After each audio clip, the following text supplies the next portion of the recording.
Hello everybody, nice to meet you. Our leader was we got Mark chapter 6, let's read it together. John left there and went to his hometown, accompanied by his disciples. When the Sabbath came, he began to teach in the synagogue, and many who heard him were amazed. Where did this man get these things? They asked. What's this wisdom that have been given him, that he even does miracle? Isn't this the carpenter? Isn't this Mary's son? And the brothers of James, Joseph, Judas, and Simon? And his sisters here with us. And they took offense at him. Jesus said to them, only in his hometown among his relatives and his home house is a prophet without honor. He could not do any miracles there, except to lay his hands on a few sick people and heal them. Ellis was amazed at their lack of faith. Then Jesus went around teaching from village to village.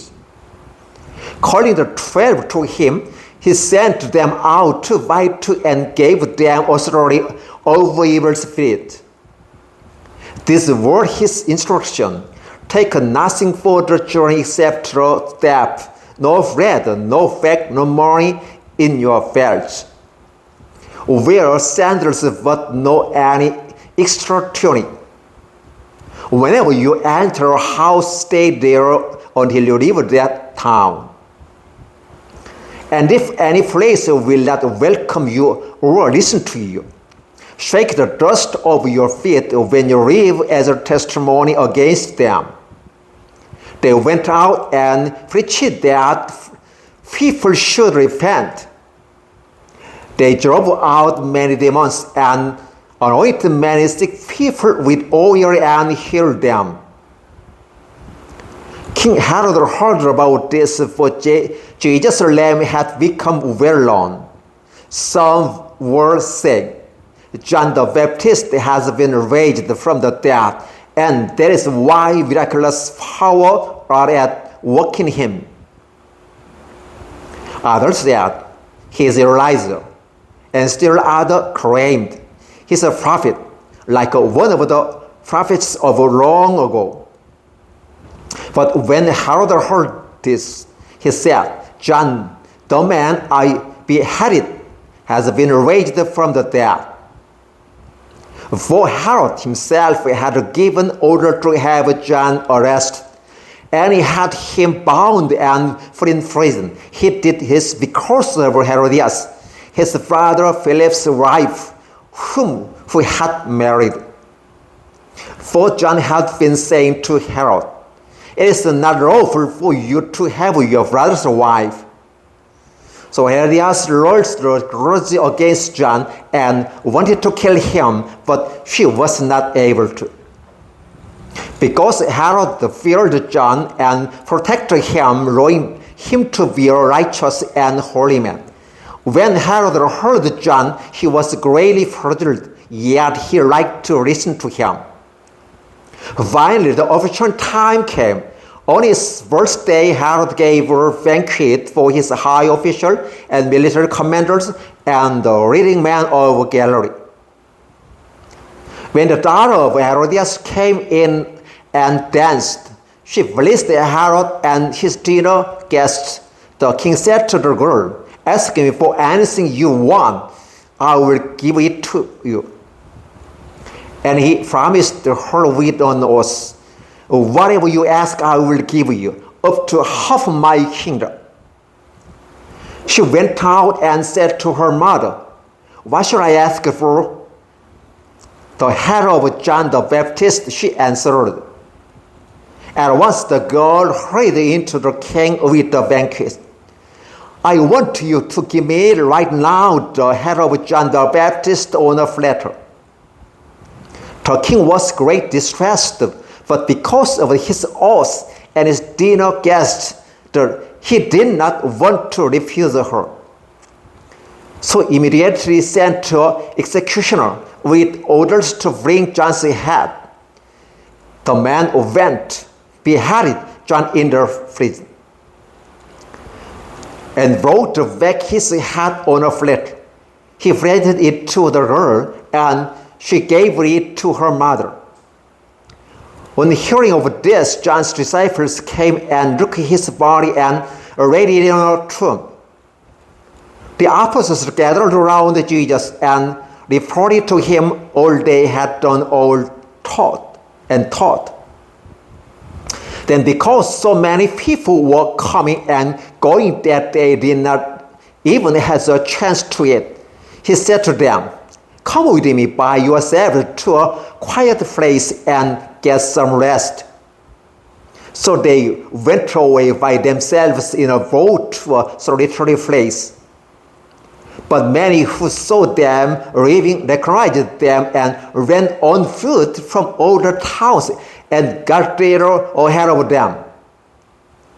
When Jesus landed and saw a large crowd, he had compassion on them because they were like sheep without a shepherd. So he began to teaching them many things.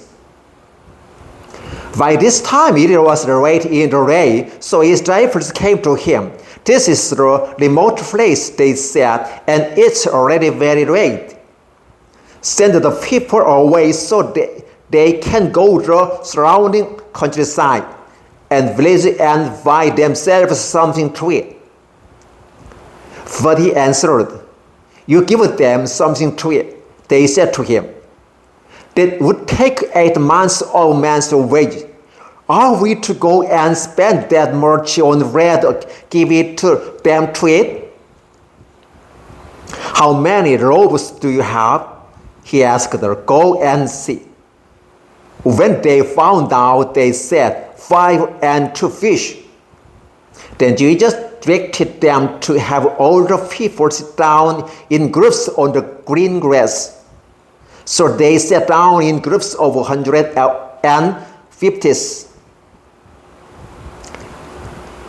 Taking the 5 loaves and the 2 fish, and looking up to heaven, he gave thanks and broke the loaves. Then he gave them to his disciples to eat before the people.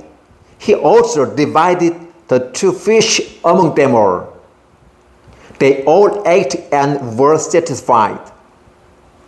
And the disciples picked up 12 baskets full of broken pieces of bread and fish. The number of the men who had eaten was 5,000. Immediately Jesus made his disciples get into the boat and go on ahead of him to Bethsaida, while he dismissed the crowd. After leaving them, he went up on a mountainside to pray. When evening came, the boat was in the middle of the lake, and it was all on land. He saw the disciples straining at the oars because the wind was against them. About the first watch of the night, he went out to them. Walking on the lake, he was about to pass by them. But when they saw him walking on the lake, they thought he was a ghost. They cried out. Because they all saw him and were terrified immediately, he spoke to them and said, "Take courage, it is I. Don't be afraid." Then he climbed into the boat with them, and the wind died down. They were completely amazed, for they had not understood about the loaves. Their heart was hardened. When they had crossed over, they landed at Gennesaret and anchored there. As soon as they got over the boat, people recognized Jesus.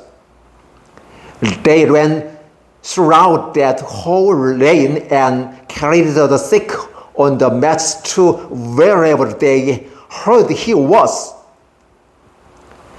And wherever he went, into the village, towns, or countryside, they placed the sick in the marketplaces. They begged him to let them touch even the edge of his cloak, and all who touched him were healed. Mark chapter 6, verses 1 through 56. Thank you.